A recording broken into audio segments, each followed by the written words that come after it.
Sir good evening. నమస్కారం చిదంబరం గారు. Sir మనం చూస్తున్నామంటే ఎప్పటి నుంచో బీసీలకు సంబంధించి రాజ్యాధికారం మీద డిస్కషన్ జరుగుతూనే ఉంది. రాజ్యాధికారం సాధ్యమవుతుందా? ఎంత చేసినా సరే బీసీలు అన్నవాళ్ళు రాజుని తయారు చేయడానికి పనికొస్తున్నారు కాబట్టి వాళ్ళు రాజులకు ఎదగట్లేదు అన్నది ఒక విమర్శ వినిపిస్తూ ఉంటుంది. సో ఆ విమర్శ మారాలి అంటే ఏం జరగాలంటారు? మీ ఉద్దేశం ఏంటి? సాధారణంగా ఇప్పుడు మనము తెలంగాణ రాష్ట్రంలో సామాజిక విద్యా ఉద్యోగ రాజకీయపరమైనటువంటి ఒక కుల గణన చేపట్టారు ఈ రాష్ట్ర ప్రభుత్వం. 160 కోట్లు ఖర్చు పెట్టినారు. గతంలో వారు ఇచ్చినటువంటి కామారెడ్డి బీసీ డిక్లరేషన్ మేరకు మేము చాలా పకడ్బందీగా శాస్త్రీయంగా గణన చేస్తామని చెప్పినారు.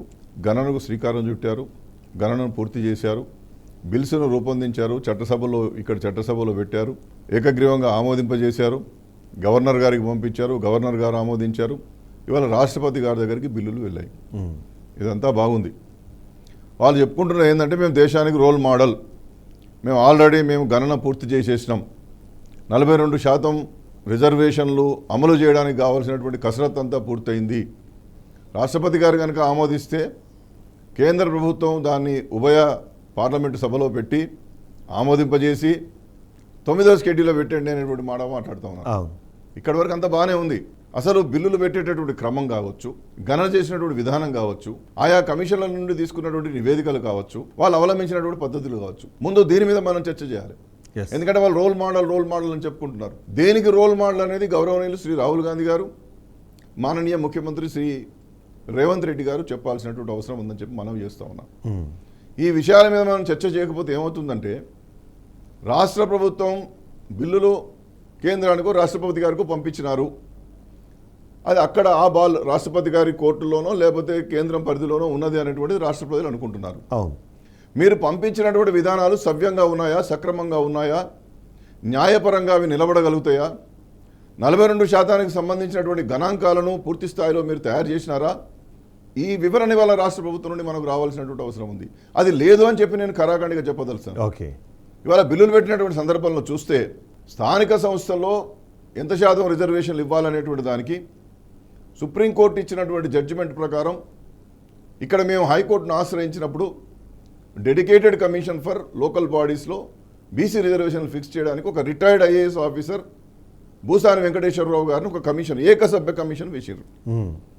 ఆయన ఏం చేసిండు అనేది మనకు పెద్దగా ఏం తెలియదు, కానీ ఆయన మొత్తం విద్యారంగానికి, ఉద్యోగ రంగానికి, రాజకీయ రంగానికి ఈ రిజర్వేషన్లకు సంబంధించిన నివేదికలు ఇచ్చారు. భూసాని వెంకటేశ్వరరావు గారి ఏకసభ్య డెడికేటెడ్ కమిషన్ ఈ కమిషన్ ఇచ్చినటువంటి నివేదికల మేరకు మేము 42% కావాల్సినటువంటి ఆ కసరత్తు అంతా చేశాము. ఆ డాటా మా దగ్గర ఉంది, ఆ విశ్లేషణ మా దగ్గర ఉంది.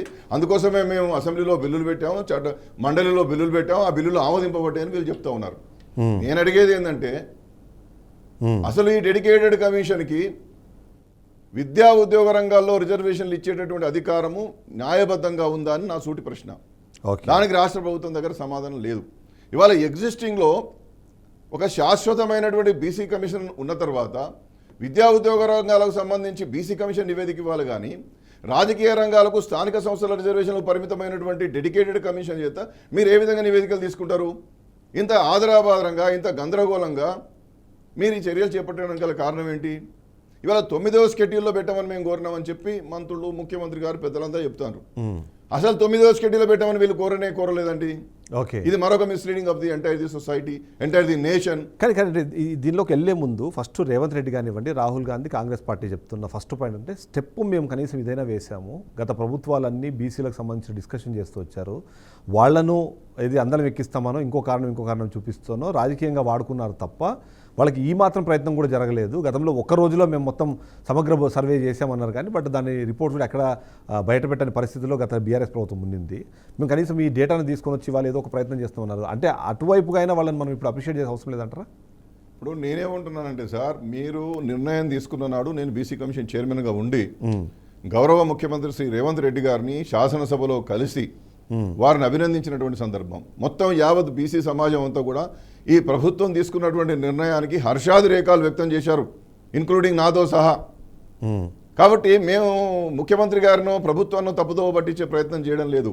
గతంలో ఏం జరిగింది పక్కన పెడితే ఇవాళ నువ్వు ఏం చేశావనేది ప్రధానం. ఇన్ టైంలో నువ్వు ఎలక్షన్లు చేయకపోతే ఉన్న రిజర్వేషన్లు, అసలు రిజర్వేషన్లు లేకుండా, బీసీలకు రిజర్వేషన్ లేకుండా ఎన్నికలు జరిగే ప్రమాదం ఉన్నది మీరు చేసేటటువంటి అనవసరమైనటువంటి క్రీడలతో. ఓకే. మేమేమంటున్నామంటే నువ్వు 42% రిజర్వేషన్లు చేయడానికి రాష్ట్ర ప్రభుత్వానికి రాజ్యాంగం అవకాశం ఇచ్చింది కాబట్టి 243D6 243T6 ప్రకారం రాజ్యాంగంలోనే నువ్వు లోకల్ బాడీ ఎలక్షన్స్ పెట్టుకోవచ్చు. నువ్వు 50% దాటినప్పుడు వచ్చేటటువంటి న్యాయపరమైన సమస్యలు తర్వాత చూద్దాం. ముందు అమలు చేయకుండా 9th షెడ్యూల్లో పెట్టమని చెప్పి పంపినామని ఎందుకు తప్పుదో పట్టిస్తున్నావు? 31Cలో పెట్టమని చెప్పి నువ్వు కోరడం అంటే 9th షెడ్యూల్లో పెట్టమని చెప్పడం కాదు కదా. 31Bలో పెట్టమంటే 9th షెడ్యూల్లో పెట్టమని. 31C అంటే 39C 39B అంటే ఏంటి? ఆర్థికపరమైనటువంటి అంశాలు, వాటాలు పంచేటటువంటి విషయము, సమానంగా అందరికీ ఫలాలు, ఆర్థికపరమైన ఫలాలు రావాలనే దాంట్లో మీరు పెట్టారు. అంటే 31Cలో పెట్టి 9th షెడ్యూల్లో పెట్టమని చెప్పి కోరినామని చెప్పి మీరు మొత్తం సమాజాన్ని తప్పుదో పట్టిస్తున్నారు. 31B కదా. ఓకే. ఇవాళ తమిళనాడులో అంబాశంకర్ గారు చెప్పిన తర్వాత ఆ రిపోర్ట్ ఒక ప్రత్యేకమైన కమిషన్ వేసి గణన చేసిన తర్వాత వాళ్ళు 9th షెడ్యూల్లో పెట్టించుకున్నారు. ఓకే. ఇలా జయలలిత గారు. అవును. మీరు 9th షెడ్యూల్లో పెట్టమని చెప్పి మీ బిల్లులోనే కోరలేదు. మీరు అడిగింది ఏంది? 31Cలో పెట్టమని చెప్పి కోరినారు. కాబట్టి రాష్ట్ర ప్రజలు కానీ, గౌరవనీయులైనటువంటి న్యాయవాదులు కానీ, ఈ బీసీ సంఘాలు కానీ, లేకపోతే మేధావి వర్గాలని చెప్పుకునేటటువంటి వాళ్ళు ముందు బిల్లులో ఈ రాష్ట్ర ప్రభుత్వం ఏం కోరిందో ఒక్కసారి ఎగ్జామిన్ చేయండి. సో ఇదంతా మొత్తం జనాల్ని మిస్లీడ్ చేయడం అంటున్నారు. 100% అండి. ఇవాళ 31Cలో పెట్టచ్చని ఒక మీటింగ్ కూడా పెడతారు ఈడ. అది సరి అయింది. డైరెక్టివ్ ప్రిన్సిపల్స్కి రిజర్వేషన్ బిల్స్కి ఏం సంబంధం ఉన్నది? డైరెక్టివ్ ప్రిన్సిపల్స్ ఆదేశిక సూత్రాలు ప్రభుత్వానికి చెప్పినటువంటివి. మనకు సంబంధించినటువంటి ప్రాథమిక హక్కులు, ప్రాథమిక విధులు, ఫండమెంటల్ రైట్స్లోకి వచ్చేది కదా ఇది. కాబట్టి 31Bలో మీరు పెట్టాలి కదా. 31B అంటే అది 9th షెడ్యూల్ అవుతుంది.